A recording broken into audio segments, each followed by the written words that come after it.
echoes of ancient horrors, the old ones and Shoggoths. Then, within a vast, partially collapsed structure that might have once been a temple or a palace, its interior shrouded in perpetual shadow and filled with a cold, dry wind that stirred no dust, they found them. This colossal chamber, its domed roof shattered to reveal the stars above, was littered with debris of cyclopean columns and intricately carved friezes that lay in broken fragments. Here, amidst the shattered grandeur, amidst the silence of a forgotten age, they discovered the mummified remains of the old ones themselves.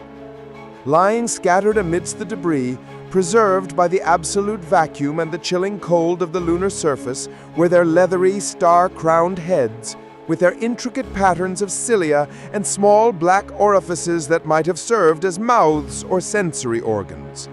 Their multi-jointed limbs, oddly segmented and ending in peculiar star-shaped appendages that looked like both hands and feet, were remarkably preserved.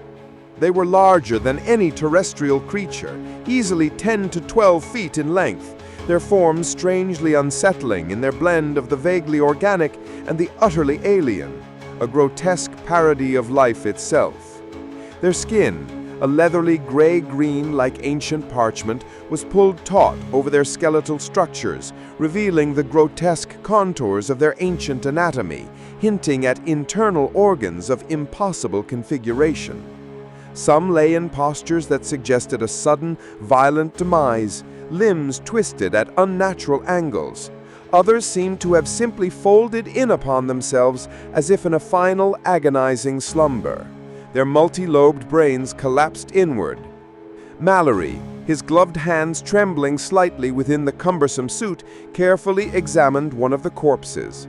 The fine lunar dust had settled on the bodies, outlining their bizarre forms like morbid sculptures. He knelt, a laborious effort that caused his suit to creak loudly, and brought a portable spectroscope to bear. "Remarkable," he murmured, his voice tinny and distant in the comms echoing in his helmet. "The cellular structure is still partially intact. It appears they were highly complex organisms with a unique respiratory and circulatory system. No lungs as we understand them, rather a series of internal sacs and tubules. The vascular system seems to be based on a non-aqueous fluid, almost a silicate-based plasma. And these star-shaped appendages at the end of their limbs, they appear to be both manipulative and locomotory. They could have gripped and moved with equal facility across various terrains, perhaps even in vacuum. A truly adaptable, terrifyingly efficient design." He carefully took a small tissue sample, the fine dust on the bodies outlining their bizarre forms like morbid sculptures. He knelt, a laborious effort that caused his suit to creak loudly, and brought a portable spectroscope to bear. Cartwright, his face pale despite the confines of his helmet, his eyes wide and fixed on the grotesque scene, diligently photographed each gruesome discovery. The flash of his magnesium lamps momentarily illuminated the grotesque forms of the long-dead aliens, casting stark, fleeting shadows that danced like phantoms in the ancient gloom, giving them an eerie, fleeting semblance of life. He meticulously documented the strange carvings on the walls of the collapsed chamber, which appeared to detail the old one's life cycle, their methods of reproduction, and their strange communal existence.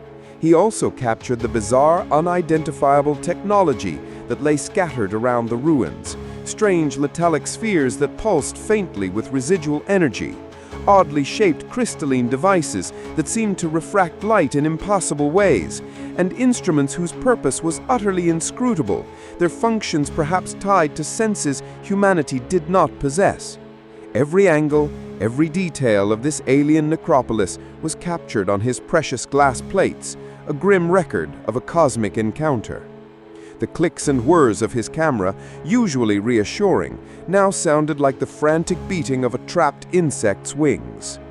As they continued their exploration, the oppressive atmosphere grew heavier, colder, as if the very air itself held the weight of untold millennia, a silent, pervasive chill that seeped into their very souls.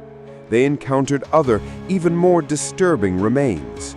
Twisted, amorphous masses of black, tar-like material lay scattered throughout the city, often near the skeletal remains of the old ones, as if they had died in a struggle against these things. These were the remnants of the Shoggoths, the protoplasmic slaves of their ancient masters, now reduced to grotesque, petrified puddles of what had once been living, undulating horror. Some showed signs of violent dissolution, as if they had been subjected to some unimaginable, agonizing force, their forms frozen in mid-collapse, their surfaces rippled and bubbled with the grotesque agony of their demise. One particularly large mass had solidified into a grotesque, multi-eyed form, its vacant, unblinking gaze seemingly fixed on some unseen terror beyond the veil of time. Another seemed to have violently exploded outward, its tar-like remnants splattered across a nearby wall, leaving an unsettling, Rorschach-like pattern of pure blackness against the gray stone. Mallory tentatively collected samples. The very act of scraping the petrified horror sent a fresh wave of revulsion and dread through his already strained nerves. He imagined with a shudder what terrors could cause such an end for creatures capable of shape-shifting and mimicry. They had been on the surface for what felt like hours, although their internal chronometers indicated only 2.5. Their oxygen supplies were slowly but inexorably depleting, a constant low alarm sounding in the back of their minds. Their bodies ached from the strenuous exertion in the cumbersome suits, their muscles screaming with fatigue.